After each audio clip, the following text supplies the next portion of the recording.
নিরামিষের দিন ছিল, অথচ মটর পনির খেতে ইচ্ছা করছিল, তাই নিরামিষভাবেই বানিয়ে ফেললাম দারুণ স্বাদের মটর পনির। প্রথমে সাদা তেলেতে দুটো মাঝারি সাইজের টমেটো, 15-20টা কাজু বাদাম, 4-5টা কাঁচা লঙ্কা আর সামান্য পরিমাণে আদা কুচি একটু ভালো করে নেড়ে চেড়ে নেবো যতক্ষণ না টমেটো গলে যায়। তারপর ঠান্ডা হলে এটা মিক্সিতে পেস্ট করে নিয়েছি, এটাই রান্নার মূল মশলা। তারপর পনিরগুলো খুব ভালো করে ভেজে নুন দেওয়া গরম জলে তুলে রাখছি।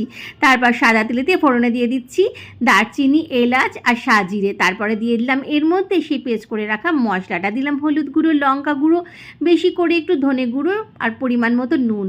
মিষ্টিটা একটুখানি বেশি দিয়েছি এখানে, যেহেতু নিরামিষ রান্না মিষ্টিটা একটু বেশি দিলেই ভালো লাগবে।